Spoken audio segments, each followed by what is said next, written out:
All right, y'all. Let's talk about it. So the WNBA had its highest ever finals game one viewership at 729,000 average views and 885,000 peak. And that 729,000 average is a 31% increase over the finals game one of last year in 2022. Now, in this game, the Las Vegas Aces won their home game of game one, 99-82, where Chelsea Gray, Kelsey Plum, Jackie Young, and Aja Wilson combined for 91 of the 99 points that they scored in that game. Now, Sabrina Ionescu, Brianna Stewart, and Jonquel Jones and the crew, they're going to bounce back for game two. But this is really, really, really great for the WNBA. The WNBA also had its highest viewership in 21 years and had their highest average attendance since 2018 as well. And the Las Vegas Aces had the best in-game attendance this year, an average of 9,551 seats filled, up 66% from last year when they won a championship. Overall, the WNBA is getting better and better and better. You had two teams, the Liberty and the Aces, who had super teams who are both were on a collision course the whole year in order to get to this point, and now we're here and viewership is up. There's more people who love the league. You got Tom Brady and LeBron going to the games. It's going crazy. It's going crazy. And then today, game two is in Las Vegas. It is at 8 p.m. Central Time. Be sure to check it out. The WNBA is going up. I'm an Aces fan, so, go cheer for the people. And, man, the WNBA is just getting better and better. Y'all better tune in before it gets as big as it's going to be. And they just expanded the team, too. So let me know what you guys think down in the comments. Do you like the WNBA? Do you not like it? Let me know down below. All right, y'all. Let's talk about it. So the NBA dropped its annual controversial top 100 list. Now, before we get into this is what it literally says in the article about how they came up with the rankings. They asked voters which player will be better in 2023 through 24, and they had to predict how each player will perform this season. Now, with that context being said, let's get into it. So at number 94, you got Russell Westbrook, which I think is a bit low considering I think he's going to have a really, really good season this year. You got number 85, Anthony Simons. You have number 79, Tyler Hero. And number 64 with the biggest drop of them all, who was at 18 last year, Rudy Gobert at 64. You also have Zion Williamson at 57. I think he's going to have a really good season this year. You have Harden at number 43 and Tyrese Maxey, his teammate, at 42. Well, teammate for now. We'll see what happens. And Harden was at 11 last year, so that's a little bit of context for that. Also, they put a lot of teammates right next to each other in these rankings, which was kind of weird, I guess. At number 35, you have Ja Morant, who was at 9 last year. Now he's going to be suspended for a quarter of the season, so we'll see what happens with that. I think he's going to be higher, though. Kyrie Irving at number 34, which is, he should be higher. Let's be for real, y'all. Number 30 with the biggest jump, you have Paolo Banchero. He was actually at 82 last year. And number 12, you have Jimmy Butler. And number 11, you have Devin Booker, who I think both of those have a strong case for the top 10. And here is the glorious top 10. And here are my quick takes. I think Embiid should be lower. I think Steph should be higher. I think AD should be switched out for Booker, or maybe even Butler, or maybe even Damian Lillard by the end of the year. And also Giannis and Jokic are interchangeable. It really doesn't matter. You could put defense over it, you could put offense over it. Either way, those are the best two players in the league. So let me know what you guys think down in the comments below. And also, Shea is in a perfect spot. What is your best things you had, the worst things you had? These are predictions, y'all, if they're actually using that criteria and everything. So it's not hard to make these placements and rankings, but I say they did fairly decent overall. So let me know what you guys think. And yeah, until next video. Alright, y'all, let's talk about this comment real quick. Now, I can somewhat agree to the fact that because they are older and aging, that they could potentially be a little bit lower, but they're still top 15. You have to remember, a down year for KD and LeBron is still all NBA level. It may not be all time level, but it's still all NBA level because they're that great. They're that good. But also, let's remember this. I told you at the beginning of the video that these rankings are based on where they think players will be by the end of the year. Meaning that when you say Wembanyama should not be up there because he hasn't played a game yet, that's the point. They're predicting where he's going to be by the end of the season. Which, to be honest, after that preseason game, first of all, that man did an up and under layup. He's 7'5". He's hitting threes. He's moving around in diamond. Man, he might be above 47 where he was actually ranked. But yeah, that's where it is. You have to remember that context when y'all are talking about these lists. They're trying to trick y'all.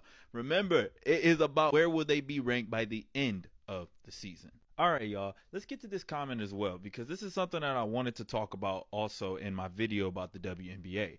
These college athletes are elite for women's basketball, women's NCAA basketball. You got Angel Reese, like he said, Haley Van Lith, Caitlin Clark, and a whole bunch of just really, really, really good players. And they got multiple different talents. Like one of them, I can't remember her name off rip right now, but she's a rapper as well. And so like they all bring so much attention to themselves. Just imagine what they're going to do with the WNBA. The WNBA is also expanding, so they're going to have more teams and more talent, more players over time. The viewership and the attendance is going up. So you got all these different things happening at once. And if the pay goes up, then these players who are making more money in college right now because of their endorsements, they're going to be more inclined to want to go to the WNBA. But the thing is kind of a double-edged sword, because then the college game might end up go down a little bit, just how it is for the men. But hey, you got to take what you get, it's a give and take, is that type of thing. But the WNBA is definitely on the rise. The Aces are up 2-0 right now, so hopefully they can close it out on the next game. So, yeah. All right, y'all. Let's talk about it. Yesterday, Giannis and Dame played in their first NBA game together. Well, preseason, but let's just take a look at the tape and you'll see why I'm so excited.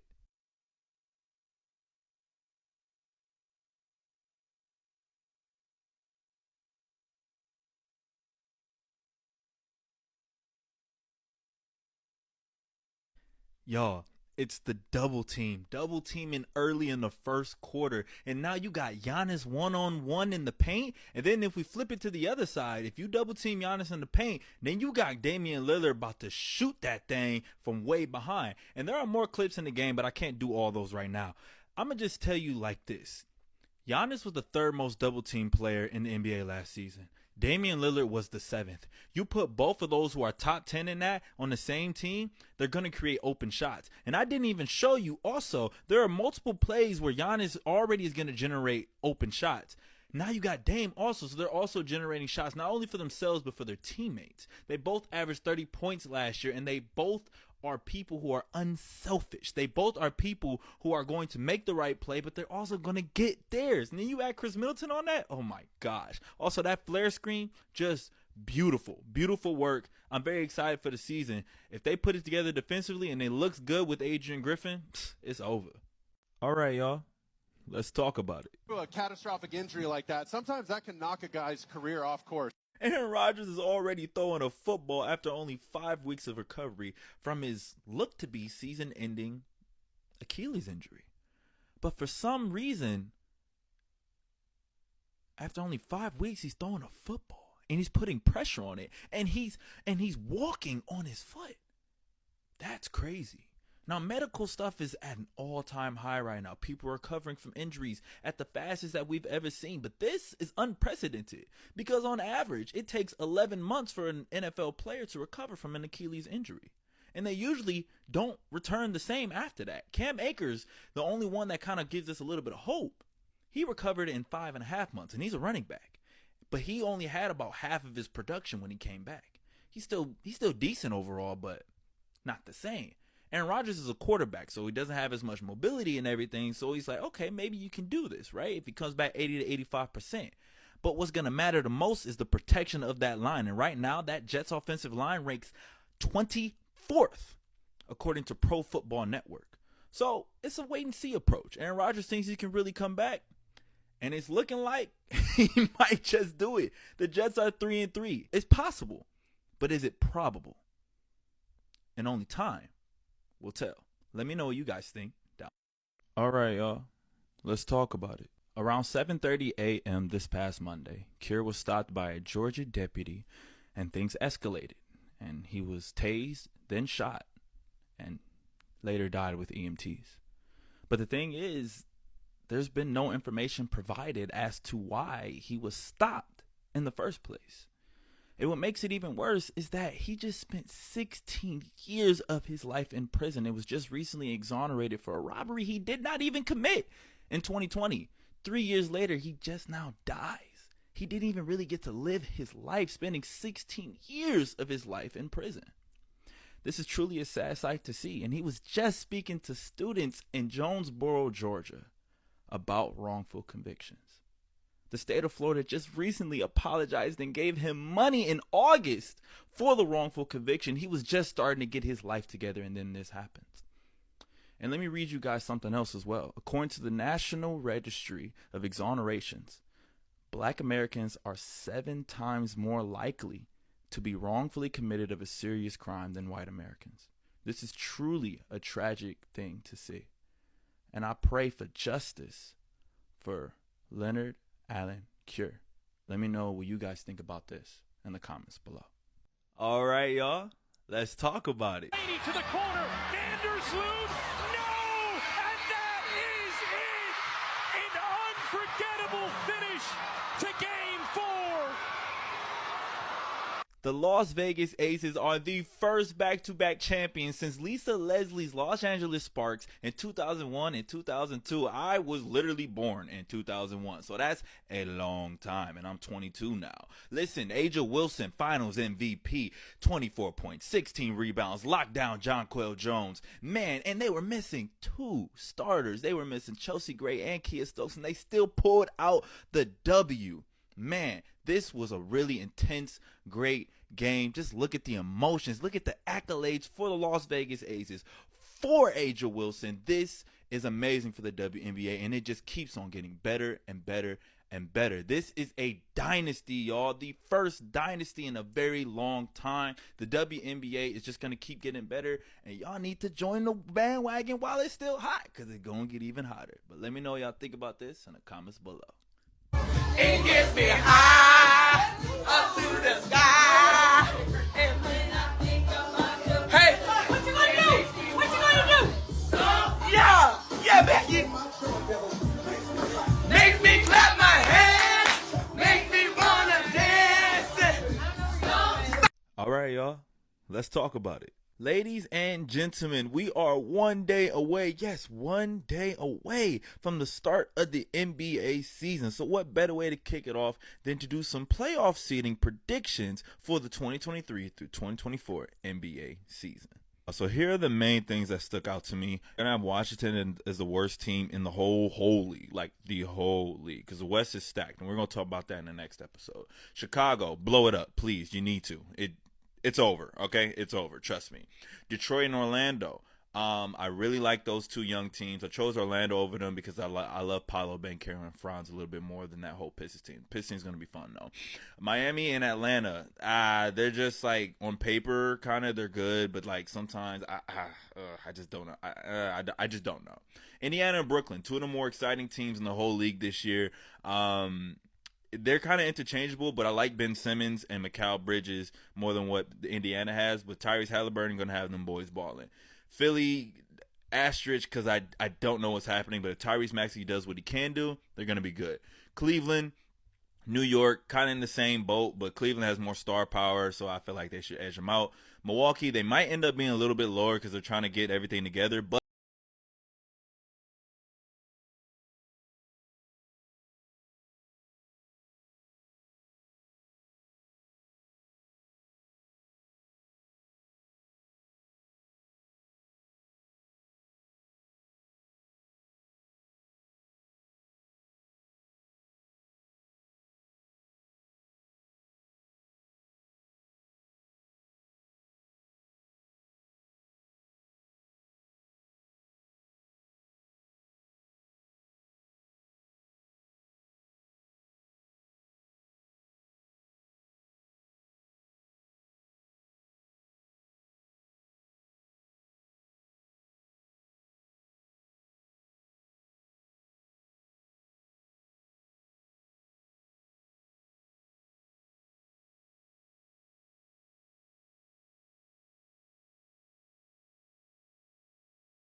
Thought he was in the building, but just in case. It was just a whole big old mess overall, right? Subject is acting erratically in the parking lot. Why send just police officers? I feel like you should send more of a friendly face, and that's just a better thing to do when you're talking to somebody who seems to be unstable. Thankfully, the school put it on lockdown and they canceled classes for today. It feels like something that could have been avoided. Thankfully, it wasn't a mass shooting. Thankfully, nobody else was hurt.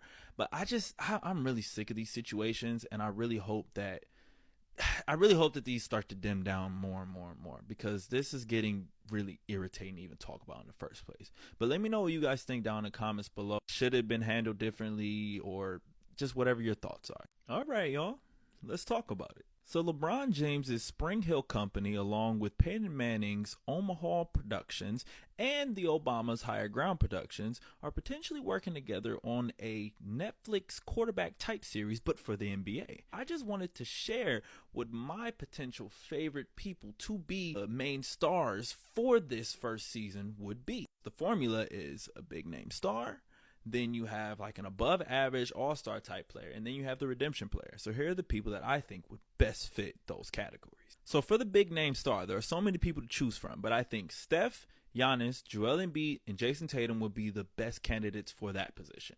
Then for like the above average all-star type player, like Kirk Cousins type stuff, right? We have Mikal Bridges, Anthony Edwards, and Tyrese Halliburton, who are all in like, okay, are they going to take that next step, but they're like still competing. Like, those are all really good players to choose from, in my opinion. Then we have the redemption player. We have John Morant, and then we have Ben Simmons, and then we also have Jordan Poole, who I think are all in perfect situations to kind of like turn their view around, especially for like Ben Simmons, who are in a redemption space, and Jordan Poole, who's in a new space, but we're waiting to see what's going to happen. So let me know who you guys would want for that first season, if it started this season, down below in the comments, because I think this really could be a great thing for the NBA. All right, y'all, let's talk about it. Day one of the NBA season kicked off yesterday, and if I'm being honest, it was cool for real. It was just nice to see basketball again. The champs got their rings, and they showed once again why they are the champions of the world. Jokic clearly did his thing. Another triple-double. He is one triple-double away from tying LeBron for most all-time. Jamal Murray, still a bucket. KCP had 20 points. And then Christian Brown, man, watch out for him. He's really good. Lakers, on the other hand, Gabe Vincent 0 for 4 from 3. They still suck from the three-point line. D'Lo or Reeves, I need something more than 10 to 12 points if they're going to win. And AD, there's no way you should only be scoring 17 points total, and you didn't even score in the second half. Bron did his thing, though. But Lakers, you got a lot of season left, but y'all got to tighten up. The Suns game, on the other hand, it was a back and forth, like, okay, who's going to get the rhythm on offense more? I mean, KD shot 7 for 22, had 18 points. Devin Booker clearly did his thing and showed why he's the point guard for this team. Give Utah more minutes over Grayson Allen, and Nurkic was a great addition because he's going to do all the dirty work you need. The Warriors, on the other hand, CP3 had a really good game. I like Kuminga getting clutch time minutes. Steph was Steph. Clay was a little bit shot chucking overall, but I think both teams are in the right direction to move forward throughout the season. Just make sure CP doesn't slow down the pace, and Warriors are playing that pacey basketball. And the Suns, man, they're gonna get buckets. They're gonna win a lot of regular season games. But let me know what you guys think about both games in the comments below.